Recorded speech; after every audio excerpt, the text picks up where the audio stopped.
Hello and welcome to a Dwarf Fortress tutorial on embarking in the very beginnings of the game, finding a location on the map, finding a good location on the map, also going over the initial dwarves you bring with you and the items and the skills and the animals they bring with them, and some of the strategies that I use when setting out at the beginning of the game, rather than just taking the default start.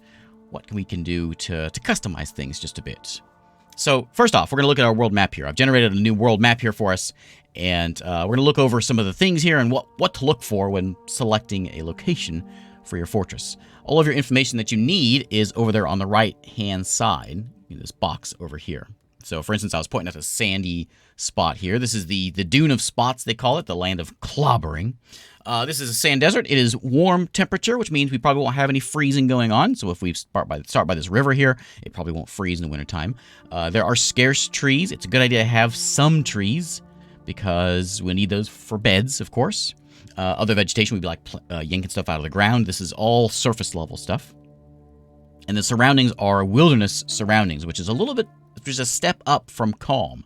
So it might be a good idea to stick with something a little more calm for the early days, which I think this is all wilderness. Well, see if I find some calm in here somewhere. There's also Untamed Wilds, which is a step up from there. There we go. There's some calm down this way. The next thing to look at is, we'll go back over to this desert here, is the resources that are in that spot. And remember, this is just the one square. When we embark, we'll tone this down just a bit. When we embark, you're taking it's a 4x4 by default, all of those spots. So, for instance, we got sand desert here, but if we come up this way, we've got temperate grassland. So it's possible to have a place that has no trees on one side and then trees on the other side, or no aquifer on one side and aquifer on the other. Just keep that in mind when you place your square down. But back to this spot here, we can see there's shallow sand, there is soil, there's an aquifer, and all the different metals that are in the ground there. It's worth noting that if you plan on doing some early planting, like plump helmets, which need to go underground, you need to have some sand, soil, or clay, one or the other. Now, if you don't, your only chance of planting is going to be down in the caves or by making a plot by putting water down. Otherwise, you have to be planting outside. I always recommend staying away from aquifers, especially early on, but they're not the worst thing to deal with, but probably a good idea to stick away, or at least stay away from the heavy ones. So, this spot, you can see, has sand and soil for us. It does have an aquifer. It has a freshwater river next to us. We can see if it's freshwater or not by hovering over it. This is, of course, an ocean, so it's salty. Some lakes are saltwater. Let's see if I can find a good lake here. Here we go. This lake, this is a brackish lake. It's brackish at some points and freshwater at other points. Freshwater we can drink. So if we build our fortress right in here, we would have a nice temperate place with some trees and some clay and some soil and fresh water if we wanted to. Again, we could build on all three of these. We'd have fresh water, we would have grassland with some trees, we'd also have a desert on one point as well, with some sand on that side and clay on the other side. And the last thing to look at is our neighbors. So depending on where you build, you're going to have nearby folks. So let's say we build like over here, back where my desert was. We've got humans that are a half a day travel south, which are these guys down here. And we've got some goblins, which are a day's travel south, which are even further down this way.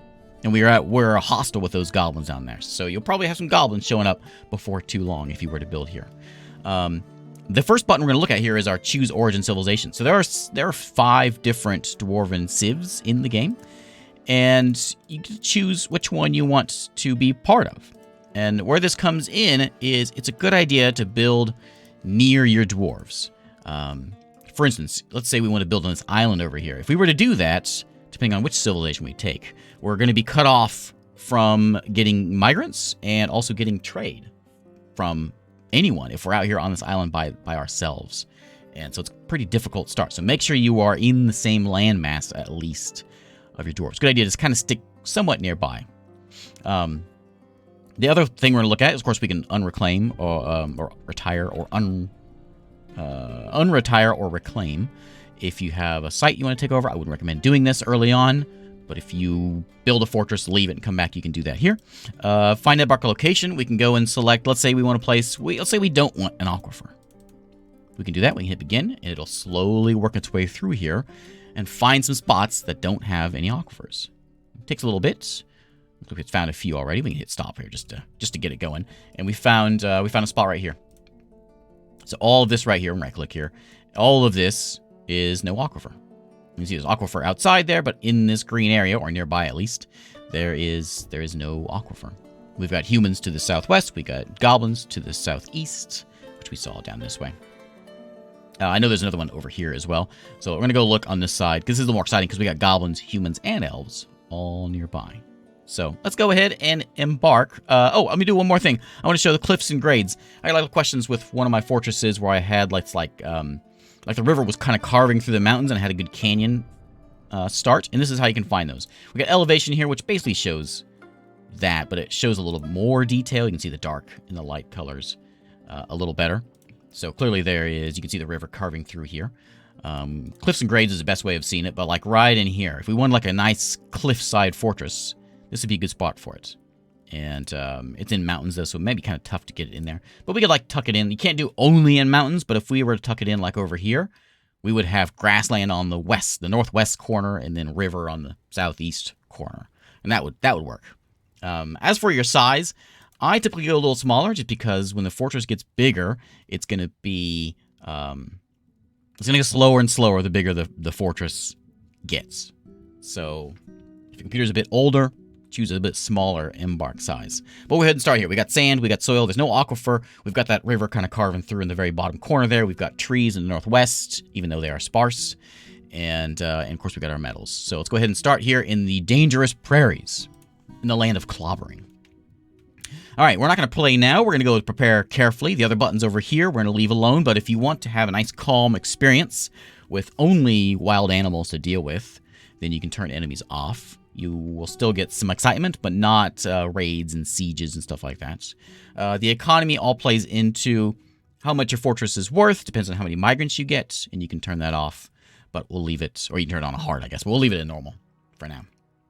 So preparing carefully brings us into what I always call the Oregon Trail screen.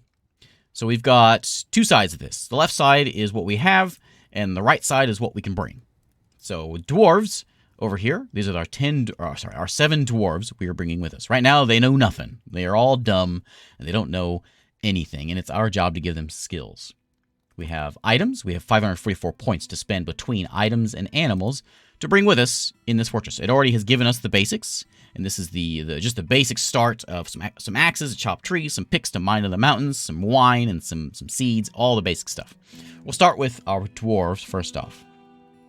Now, I have 3 dwarf types that I bring typically, or dwarf skills that I typically stick with.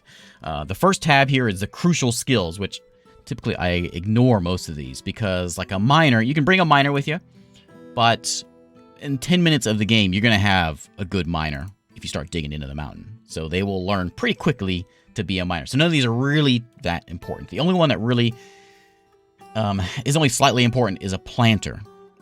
Because if someone that plants is going to be more efficient at planting plump helmets than someone who's not. So it's not a bad idea to have a good planter and maybe a good brewer. Just to get some early skills for that. A lot of the late game stuff, like blacksmithing and metalsmithing and all the furnace stuff, you're going to find migrants are going to come in and have those skills for you, and they're going to be a lot better than what you're going to be able to give them probably here. So... a lot of this can also play into kind of a theme. So if you want to go in and you start and you want to build a military fortress and you want a lot of heavily armed dwarves, this is a screen where you could set that up and have a lot of well-armed and trained soldiers. Or maybe you want to have like a monastery and you want a bunch of musicians. You want to come in and grab folks that know how to lie and how to tell jokes. Then you can do that here. And be the center of your dwarven comedian empire. So the 3, though, that I always start with, we'll start with the top here, is I always start with someone who knows how to handle an axe, especially in a place like, we got a wilderness start here, so calm is the calmest. Wilderness, we might have some animals coming in and saying hello. It'd be nice to have someone who knows how to fight something, because especially if our first wave of migrants is small and doesn't have anyone that can do that, let's get someone who knows how to handle an axe. So we're going to get ourselves an axe dwarf. We start with 2 axes. Might as well have someone that knows how to handle an axe.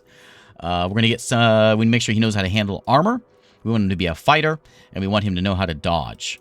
With those 2 remaining skills, we're going to go to other, and I'm going to give him tactician and leader.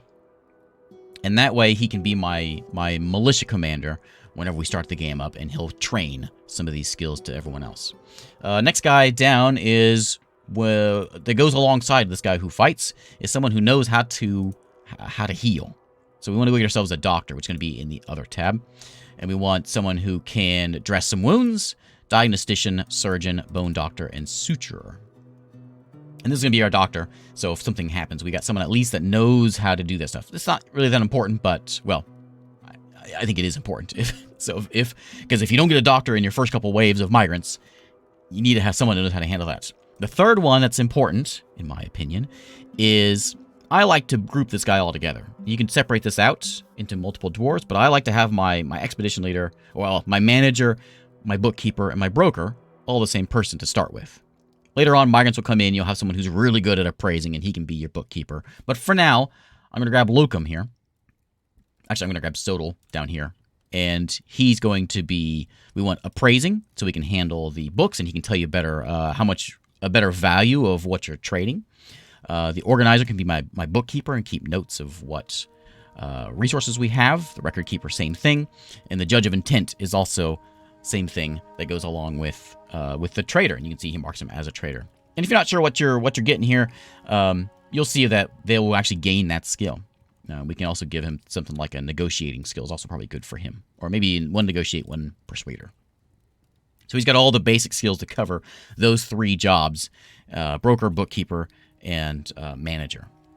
So the other 2 folks, we can kind of do anything with them. There's not really anything that I would recommend that's missing here. It's not a bad, we can put some skills in a miner, I guess. We can throw one into wood cutting. It may not be a bad idea to have someone that knows how to stone cut and stone carve, maybe an engraver, or someone who knows how to where's it at? Woodcutter and carpenter.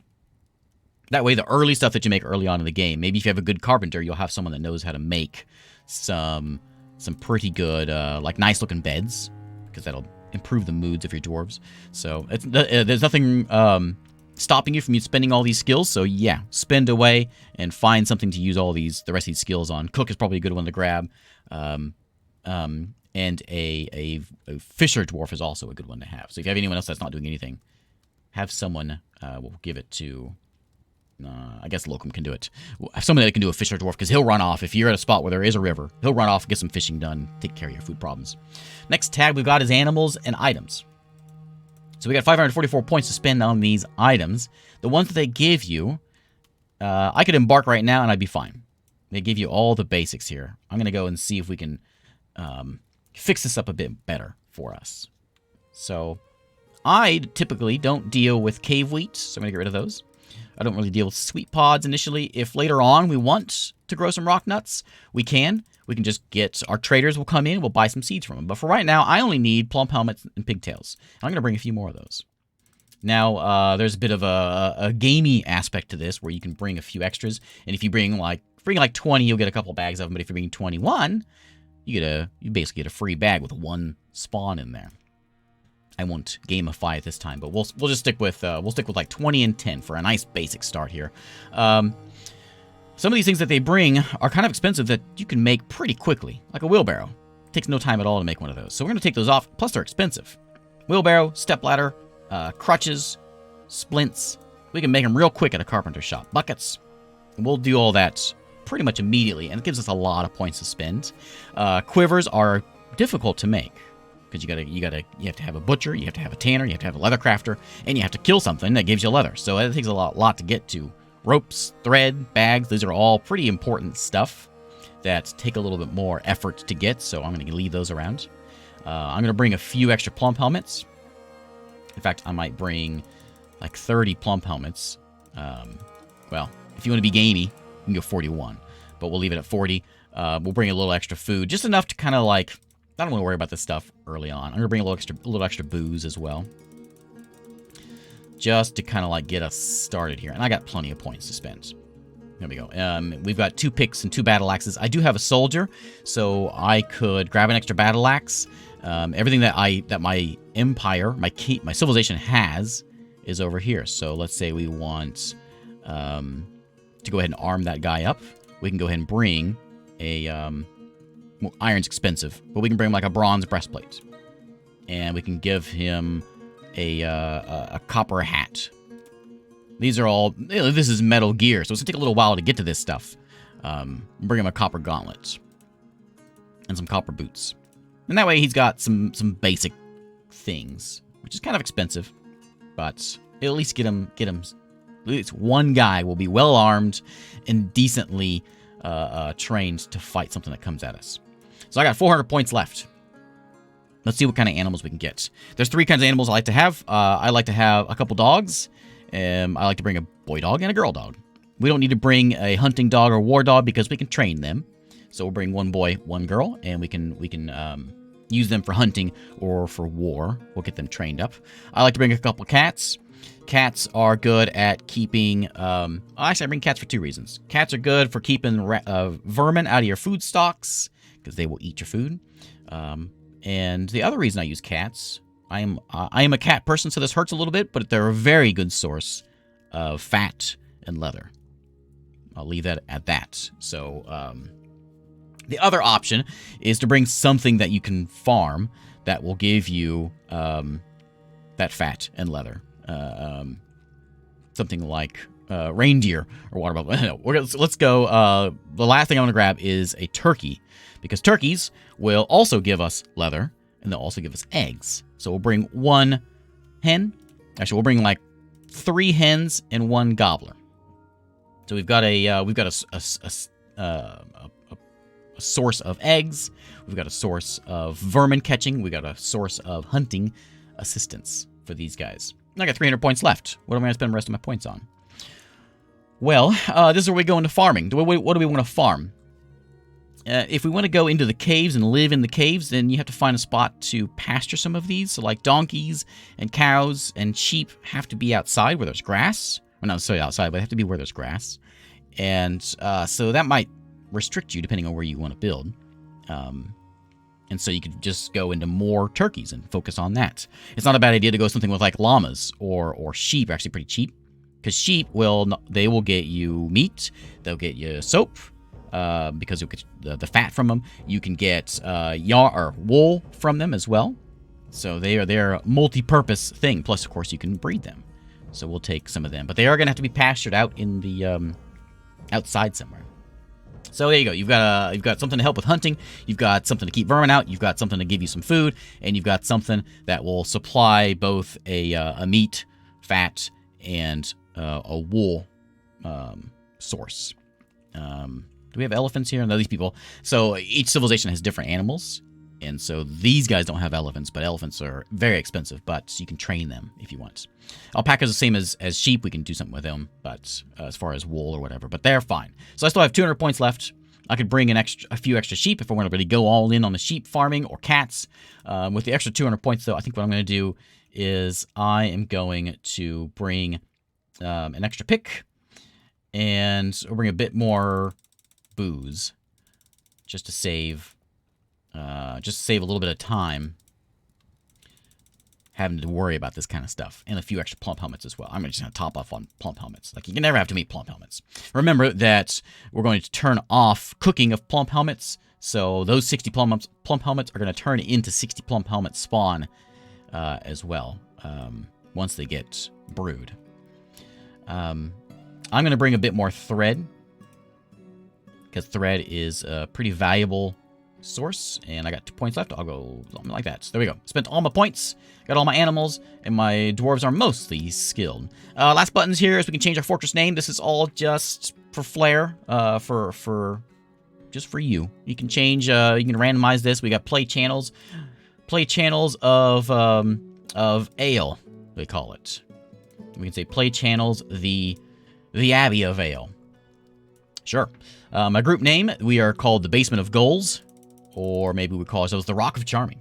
We can change the rear compound to the Rock, or the Abbey Rock. Sorry, the Abbey Rock of The Abbey Ancient Rock. The Abbey Ancient Arrow Rock of Charming. There you go. So you can change all this stuff. Or you say of apples. And you can change all that if you want to, or randomize it, whatever. So that's just RP sake. The group symbol, you can change that as well. We can go and say we want, we love lizards. So we have the image of a lizard. Image of a lizard. The lizard is being tortured. The image of a lizard. The lizard is being tortured. And there's a cedar tree on there also. And there you go. There is our symbol, which this is a, you'll see with your engravings and statues and things, this may pop up from time to time. And that is it. You can save this profile for a later start if you want, but then we just embark. It's going to tell us we got some unpicked skills, which is my dwarf that I did there, which is fine. For the sake of this tutorial, we're fine. So, and there we go. And then we embark. And that concludes the tutorial. Thanks for watching again. And I will see you next time.